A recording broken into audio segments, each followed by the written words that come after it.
Hello बच्चों, स्वागत है आपका हमारे चैनल पर्सनल ट्यूटर में। मेरा नाम है ऐश्वर्या शर्मा एंड मैं आपको पढ़ाऊंगी chapter number first, introduction to the parliamentary system. तो चलिए ये चैप्टर स्टार्ट करते हैं। In this chapter we will learn the machinery और the system of government as given in the Indian constitution. ये जो हमारा चैप्टर है इसमें हम उस मशीनरी या उस सिस्टम ऑफ गवर्नमेंट, मतलब हमारे कंट्री में जो भी गवर्नमेंट एग्जिस्ट करती है उसका क्या सिस्टम है, मतलब उसका हेड कौन है, उस गवर्नमेंट में लॉस कौन बनाता है, कौन कैसे अपॉइंटेड है, एवरीथिंग हम इस चैप्टर में पढ़ने वाले हैं हमारे इंडियन कॉन्स्टिट्यूशन के हिसाब से। Have you thought of this? What is a parliamentary system of government? In India, we have Prime Minister, but why is there no Prime Minister in the United States of America? What is the difference between a parliamentary and presidential form of government? तो ये जितने भी questions हैं ना, ये questions के answer ही हमें इस चैप्टर में मिलने वाले हैं कि आखिर एक पार्लियामेंट्री सिस्टम होता क्या है और क्यों हमारे इंडिया में प्राइम मिनिस्टर है बट अमेरिका में नहीं है, और पार्लियामेंट्री और प्रेसिडेंशियल फॉर्म ऑफ गवर्नमेंट में डिफरेंस क्या होते हैं। तो ये सारे क्वेश्चंस के आंसर्स आपको इस चैप्टर में मिल जाएंगे। चलिए आगे पढ़ते हैं। These questions would lead us to conclude that every country has a different form of government. Before we go ahead to understand different types of government system, let us get information about the main branches of government. तो ये जो question आया कि India में prime minister appoint होता है लेकिन America में कोई भी प्राइम मिनिस्टर नहीं होता, तो इस क्वेश्चन के बाद से हमें ये समझ में आता है कि हर कंट्री में अपने हिसाब से एक गवर्नमेंट बनाई है। हर कंट्री में जो सिस्टम ऑफ गवर्नमेंट होता है, जो गवर्नमेंट होती है वो अलग होती है। और हम डिफरेंट टाइप्स ऑफ गवर्नमेंट तो इस चैप्टर में पढ़ने वाले हैं, लेकिन उसके पहले हम सबसे पहले पढ़ते हैं ब्रांचेस ऑफ गवर्नमेंट कि एक जो गवर्नमेंट होती है उसके क्या क्या पार्ट्स होते हैं। The function of the legislature is to make law, the executive implements the laws and the judiciary provides justice. तो इसके पहले मैं आपको ब्रांचेस अपने प्रीवियस क्लासेस में इस बारे में पढ़ा है बट स्टिल मैं आपको रिवाइज करा देती हूँ। हमारी जो गवर्नमेंट होती है, इस गवर्नमेंट के 3 ब्रांचेस होते हैं, 1, 2 एंड 3। पहला होता है लेजिस्लेचर, सबसे फर्स्ट ब्रांच होती है लेजिस्लेचर, सेकंड होती है एग्जीक्यूटिव एंड थर्ड होती है जुडिशरी। ये 3 ब्रांचेस होती है हमारी गवर्नमेंट में। सबसे पहली ब्रांच जो लेजिस्लेचर होती है, इसका काम होता है law banana. Actual making of law जो करते हैं वो लेजिस्लेचर करते हैं। अब इसके बाद जो एग्जीक्यूटिव्स होते हैं, इनका काम होता है पूरे देश में लॉ को इम्प्लीमेंट करवाना, लागू करवाना। एंड जो थर्ड होते हैं जुडिशरी, इनका काम होता है सेफ गार्ड ऑफ लॉ, कि एक ने लॉ बना दिया, एक ने इम्प्लीमेंट करा दिया, अब तीसरे का काम है इस लॉ को प्रोटेक्ट करके रखना, बचा के रखना। और हमारी कंट्री की जुडिशरी इंडिपेंडेंट होती है। क्यों इंडिपेंडेंट होती है? ताकि वो सही तरीके से लॉ को प्रोटेक्ट करके रख सके। मतलब कोई भी यदि लॉ को तोड़ता है तो जुडिशरी के पास पावर है कि उसे पनिशमेंट दे सके। एंड जो लॉ तोड़ता है वो कोई एग्जीक्यूटिव का मेंबर भी हो सकता है, लेजिस्लेचर का मेंबर भी हो सकता है, एंड उसका मेंबर होने के बावजूद भी उसे पनिशमेंट दी जाएगी। तो ये कहती है हमारी judiciary. The function of these organs, their jurisdiction and limitation on their power and the interrelationship between these organs are decided by the Constitution. It is the nature of their interrelationship that determines the system of government adopted in a particular country.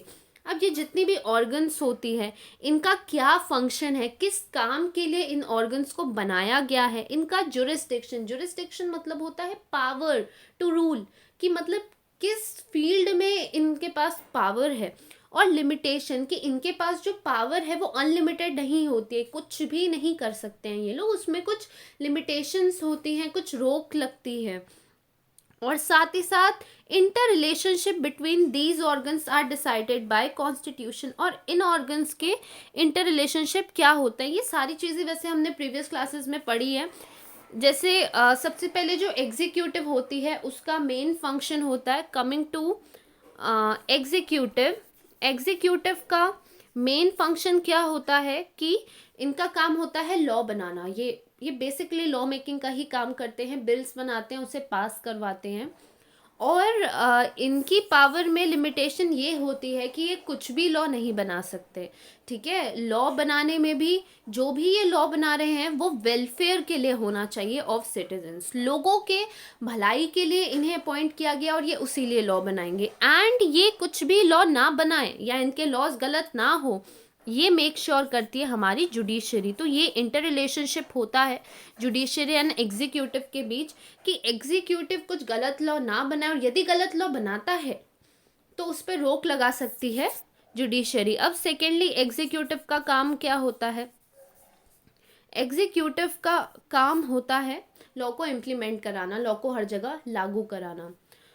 तो executive अपना काम करती है, law को हर जगह लागू कराती है, एंड अगेन उसे चेक करती है जुडिशरी कि वो सही से लागू करा रही है कि नहीं। एंड थर्ड जुडिशरी का काम मैंने आपको बता ही दिया। एंड जुडिशरी का काम होता है कि लॉज को चेक करना और प्रोटेक्ट करना लॉज को, कि कोई भी लॉज ब्रेक ना करे। तो ये इन सब के फंक्शंस होते हैं। And it is the nature of the inter relationship that determines the system of government adopted in a particular country। और ये जितने भी organs of government है इनका एक दूसरे के साथ क्या रिलेशन है, यही बताता है कि किसी भी पर्टिकुलर कंट्री में कौन सी गवर्नमेंट है। Now coming to types of government system, there are two main types of government system that are as followed. First is parliamentary form and second one is presidential form। बहुत अच्छे से आपके chapter में explain है कि parliamentary system क्या होता है, प्रेसिडेंशियल सिस्टम क्या होता है। स्टिल ये टॉपिक स्टार्ट करने से पहले मैं आपको एक जनरल आइडिया दे देती हूँ कि क्या होता है। पार्लियामेंट्री सिस्टम ऑफ गवर्नमेंट एक ऐसा सिस्टम ऑफ गवर्नमेंट होता है जहाँ पे पीएम, हमारा जो प्रेसिडेंट होता है, वो रियल हेड होता है। असलियत में जो देश का हेड होता है वो पीएम होता है, लेकिन पार्लियामेंट्री सिस्टम ऑफ गवर्नमेंट में प्रेसिडेंट्स भी अपॉइंट होते हैं।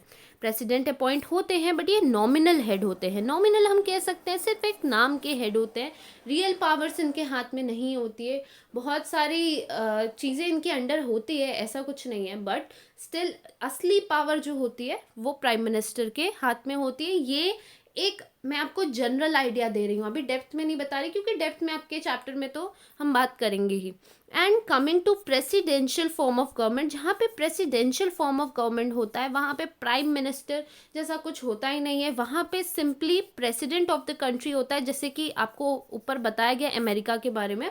प्रेसिडेंट ऑफ द कंट्री होता है and president of the country का काम होता है कि वो पूरा देश संभाले, मतलब वो real head of the country होता है। यही बेसिक डिफरेंस होता है parliamentary system of government and presidential form of government में। Now coming to parliamentary system of government, the parliamentary system of government developed primarily in England. The English constitution is an unwritten constitution. The governance is carried out in accordance with traditions and customs and conventions। हमारी country में जो parliamentary form of government आया ये हमने England से लिया। Actually बहुत सारी चीज़ें हैं जो हमने इंग्लैंड से लिए, क्योंकि आप खुद सोचिए कि लगभग 100 साल से ऊपर वो लोगों ने हमें रूल किया, एंड उनका जो भी जुरिस्डिक्शन, उनकी जो भी वर्किंग थी हम देखते थे एंड सीखते थे। तो ये जो पार्लियामेंट्री फॉर्म ऑफ गवर्नमेंट है ये हमने इंग्लैंड से लिया हुआ है। और जो इंग्लिश कॉन्स्टिट्यूशन था, इंग्लैंड का कॉन्स्टिट्यूशन था, ये अनरिटन था, कहीं लिखा हुआ नहीं था। वो लोग अपने इतने सालों से चलते आए ट्रेडिशंस को, कस्टम्स को, कन्वेंशंस को ही फॉलो करते थे। The British parliament is an institution the British parliament is an institution that has evolved over a period of time. The parliamentary system of government having its root in parliament is considered as a contribution of England। और ये जो British का parliamentary system था या parliament था, धीरे धीरे evolve हुआ। जो पार्लियामेंट्री सिस्टम ऑफ गवर्नमेंट है इसकी रूट, इसकी जो जड़ें हैं वो चालू होती हैं पार्लियामेंट से, और ये कंट्रीब्यूशन इंग्लैंड का ही है पार्लियामेंट सिस्टम को बनाने का। इसका मतलब है कि पार्लियामेंट्री सिस्टम ऑफ गवर्नमेंट जो होता है एक्चुअली उसमें सारा काम होता है पार्लियामेंट का। पूरा ऑल ओवर कंट्रोल पार्लियामेंट का ही होता है एंड उसके बेसिस पे ही सब फंक्शन किया, मतलब वहाँ पे सारे मिनिस्टर्स बैठते हैं, डिस्कशंस करते हैं. India has adopted this parliamentary system. We can see some broad similarities in the parliamentary system of England and the parliamentary system of India. But when we looked at the institutional level, the Indian parliamentary system is different in its content. और हमने जो parliamentary system है वो England से adopt किया है. Parliamentary system of England और parliamentary system of India, इन दोनों में बहुत सारी सिमिलैरिटीज़ हैं, बहुत सारी कॉमन चीज़ें हैं. लेकिन यदि हम वहाँ के इंस्टीट्यूशंस और यहाँ के इंस्टीट्यूशंस को ध्यान से देखें तो बहुत सारे डिफरेंसेस भी हैं जो हम अभी आगे पढ़ने वाले हैं. Let us understand the characteristics of the Indian parliamentary system of government in India. तो अब हम ये पढ़ने वाले हैं कि हमारी कंट्री में जो इंडियन पार्लियामेंट्री सिस्टम है उसकी क्या क्या खासियत है, उसके क्या क्या फीचर्स एंड कैरेक्टरिस्टिक्स हैं. The parliamentary system is a system of governance. The legislature of the central government is known as the parliament. The Indian parliament is composed of president, Lok Sabha and Rajya Sabha. अब जो पार्लियामेंट्री सिस्टम ऑफ गवर्नमेंट होता है उसमें क्या होता है, legislature जो होता है सेंट्रल गवर्नमेंट का उसे ही हम पार्लियामेंट कहते हैं. मतलब पार्लियामेंट में जो भी लोग बैठते हैं उन सब का काम होता है लॉज बनाना, वो सारे लेजिस्लेचर कहलाते हैं. इंडियन पार्लियामेंट में के तीन पार्ट्स होते हैं, या हम कहते हैं तीन चीज़ों को लेकर इंडियन पार्लियामेंट बनती है. प्रेसिडेंट, लोकसभा और Rajya Sabha. The member of Lok Sabha are directly elected by the people. The number of members in the house is fixed. अब आते हैं टू लोकसभा जो कि एक पार्ट होता है पार्लियामेंट का.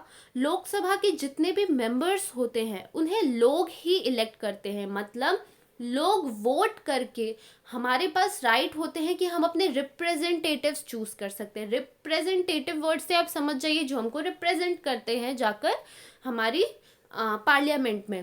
तो जो भी लोग हम चुनते हैं, लोगों के द्वारा चुने हुए जो लोग होते हैं वो लोकसभा के पार्ट होते हैं. और इसमें जितने भी मेंबर्स होते हैं ये फिक्स्ड होते हैं कि हाँ इतने ही मेंबर्स होंगे. Elections to the Lok Sabha are held at regular intervals. All political parties contest these elections. The party which gets more than half of the seats is considered as the majority party. The majority party forms the government. अब जो लोकसभा के election होते हैं ये regular interval पे, मतलब हर 5 साल में ये इलेक्शन होते हैं. और जितनी भी पॉलिटिकल पार्टीज हमारे देश में हैं वो इसमें लड़ती हैं. और जिस पार्टी को हाफ से ज़्यादा, आधे से ज़्यादा, मतलब हम कह सकते हैं 50% से ज़्यादा वोट्स मिलते हैं, वो पार्टी इलेक्ट हो जाती है एज मेजॉरिटी पार्टी. और ये जो भी मेजॉरिटी पार्टी के नाम से इलेक्ट होती है वही गवर्नमेंट को बनाती है. Sometimes when no party gets a clear majority, some political parties come together to form a majority and they can establish the government. This kind of government is known as the coalition government. एक चीज़ आपके chapter में नहीं दी है, ये समझाने से पहले मैं आपको बता दूं कि जो लोकसभा की बात हो रही है, लोकसभा में जो भी पार्टी मेजॉरिटी पाकर इलेक्ट होती है उसी पार्टी से प्राइम मिनिस्टर बनता है. एंड वो पार्टी के ऊपर होता है कि उन्हें किसे एज अ प्राइम मिनिस्टर अपना हेड बनाना है. और बहुत बार ऐसा होता है कि किसी भी पार्टी को मेजॉरिटी नहीं मिल पाती, किसी भी पार्टी को 50% से ज़्यादा वोट नहीं मिल पाते क्योंकि बहुत सारी पार्टी कंटेस्ट करती है. तो इस समय क्या होता है कि कुछ पार्टी साथ में आकर एक मेजॉरिटी फॉर्म करती है और एक गवर्नमेंट स्टैब्लिश करती है. और कुछ पार्टी सामने आती हैं, मिल जाती हैं, मेजॉरिटी बनाती हैं और फिर ये मिलकर हमारी गवर्नमेंट को चलाती है, जिसे कहते हैं कोalition गवर्नमेंट. एग्जाम्पल देती हूँ आपको समझ आएगा. 2 मेन पार्टी आपको पता है इंडिया की, BJP and Congress. Suppose in case it's just an example, suppose ये पार्टी को क्लियर मेजॉरिटी नहीं मिली क्योंकि 2-3 और पार्टी है, और इस पार्टी को भी क्लियर मेजॉरिटी नहीं मिली क्योंकि 5 पार्टियां इलेक्शन में लड़ रही है. तो BJP party and Congress party आकर मिल गई एंड ये लोगों ने मिलकर एक कोalition गवर्नमेंट बनाया. तो यही होता है कोalition गवर्नमेंट. और फिर क्योंकि ये लोग मिल गए तो ये लोगों ने मेजॉरिटी गेन कर ली, तो अब ये जाकर सेंट्रल में मेन इलेक्शन जीतेंगे और सीट्स में बैठेंगे। In this way candidates directly elected by people become members of the legislature and the party in majority gets a chance to form the government। तो इसी तरीके से क्या होता है कि जो भी कैंडिडेट्स इलेक्शन में लड़ रहे हैं उन्हें लोगों के वोट्स यदि मिल जाते हैं, वो जीत जाते हैं, तो फिर वो जाकर लेजिस्लेचर के मेंबर बन जाते हैं। इसका मतलब पार्लियामेंट के मेंबर बन जाते हैं। और जो भी पार्टी मेजॉरिटी ऑफ वोट्स जीतती है, सबसे ज़्यादा वोट्स जो भी पार्टी जीतती है, वो जाके हमारी गवर्नमेंट को रन करती है। The leaders of the majority party becomes the prime minister. He or she selects candidates for ministerial position from among his or her colleagues। तो जो भी मेजॉरिटी पार्टी के लीडर होते हैं, जैसे मैंने आपको एग्जाम्पल दिया था कि दो पार्टी है, चलिए वो तो कोalition गवर्नमेंट का, मैं आपको जनरल एग्जांपल देती हूँ। जैसे सपोज हो गया बीजेपी ने जीत लिया, अब बीजेपी के ऊपर है कि उसे जो भी मेंबर अपना लगता है कि ये हमें हमारे एज ए लीडर एक्ट कर सकते हैं, या जो भी मेंबर उन्हें लगता है कि प्राइम मिनिस्टर बनना चाहिए, उसे प्राइम मिनिस्टर वो पार्टी बना देती है। और अपने ही साथ के अपने ही पार्टी के जो कैंडिडेट्स होते हैं उन्हें ही मिनिस्टर की पोस्ट के लिए चूज़ करती है।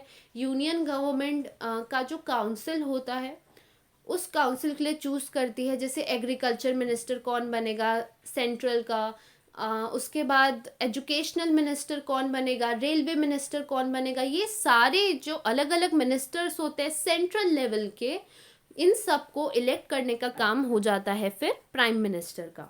The prime minister and the council of ministers chosen by prime minister together forms the executive in the parliamentary system of government. और इसके बाद क्या होता है कि जो प्राइम मिनिस्टर होते हैं और उनकी काउंसिल ऑफ मिनिस्टर्स कौन हुए, ये वो लोग हुए जिसे प्राइम मिनिस्टर ने चूज़ किया है। किस चीज़ के लिए चूज़ किया है? अलग अलग डिपार्टमेंट्स के लिए। जैसे मैंने आपको एग्जांपल दिया, एग्रीकल्चर डिपार्टमेंट के लिए एक आदमी चूज़ किया, एक मिनिस्टर चूज़ किया, एजुकेशन के लिए चूज़ किया, टेक्सटाइल के लिए चूज़ किया। इसी तरीके से अलग अलग मेंबर्स को चूज़ करते हैं और फिर ये सारे मेंबर्स के साथ प्राइम मिनिस्टर मिलके एक काउंसिल बनाते हैं जिसे काउंसिल ऑफ मिनिस्टर्स कहा जाता है। और फिर ये काउंसिल ऑफ मिनिस्टर का काम होता है कि ये एग्जीक्यूटिव बनाएं, एग्जीक्यूटिव चूज करें in the parliamentary system of government. अब आपके दिमाग में क्वेश्चन आया होगा, अब ये एग्जीक्यूटिव्स कहाँ से आ गए, एग्जीक्यूटिव कौन हुआ? Actually executive and legislature same person ही होते हैं, सब नहीं होते पर सेम पर्सन ही होते हैं। Prime minister and prime minister के साथ जो काउंसिल ऑफ मिनिस्टर्स होते हैं, इन्हें ही हम कहते हैं एग्जीक्यूटिव, इन्हें ही हम कहते हैं एग्जीक्यूटिव। ठीक है, अब आपको क्लियर हो गया होगा। अगेन मैं आपको एक रिवीजन दे देती हूँ। हमारे पार्लियामेंट में कौन हुए? राज्यसभा हुई एंड लोकसभा हुई। लोकसभा के जो भी मेंबर्स होंगे, इन मेंबर्स को कौन चूज करेगा? इन मेंबर्स को हम चूज करेंगे, लोग चूज करते हैं। एंड लोकसभा के मेंबर्स में जो भी पार्टी मेजॉरिटी जीतती है, जो जिस भी पार्टी के पास सबसे ज़्यादा वोट होते हैं, वो लोकसभा की वो जो पार्टी होती है, ये पार्टी क्या बनाती है? गवर्नमेंट बनाती है। अब इसकी गवर्नमेंट हमारे देश में बनती है। अब जो भी पार्टी इलेक्ट हुई, इस पार्टी में एक मेंबर को प्राइम मिनिस्टर चूज किया जाएगा और जो प्राइम मिनिस्टर होंगे वो अपने काउंसिल ऑफ मिनिस्टर्स चूज करेंगे। अपने ही साथ के लोगों में से किसको क्या पोजीशन देनी है, ये चूज करने का काम होता है प्राइम मिनिस्टर्स का। एंड प्राइम मिनिस्टर और उसके साथ काउंसिल ऑफ मिनिस्टर्स मिलकर बनाते हैं एग्जीक्यूटिव। ठीक है, इन्हें ही साथ में एग्जीक्यूटिव कहा जाता है। अब देखते हैं एग्जीक्यूटिव के क्या क्या रिस्पॉन्सिबिलिटीज होती हैं। In parliamentary system the executive has a dual responsibility. As an executive they have to implement laws. Second, as they are members of legislature they also have to fulfil responsibilities of the legislature. तो एक executive की दो duty होती है। मैंने आपको कहा जो एग्जीक्यूटिव होते हैं वो लेजिस्लेचर भी होते हैं, तो उनकी दो जिम्मेदारियां होती है। पहली जिम्मेदारी कि क्योंकि वो एग्जीक्यूटिव है तो लॉज को हर जगह इम्प्लीमेंट लागू करवाएं। एंड सेकंड उनकी जिम्मेदारी होती है लेजिस्लेचर की, वो होती है लॉ मेकिंग की, लॉ बनाने की भी उनकी जिम्मेदारी होती है। तो ये लेक्चर मैं यहीं ख़त्म करती हूँ। इसके आगे हम पढ़ेंगे लेक्चर नंबर 2 पे। यदि आपको कोई भी डाउट हो तो आप हमें श्योर कमेंट सेक्शन पे पूछ सकते हैं।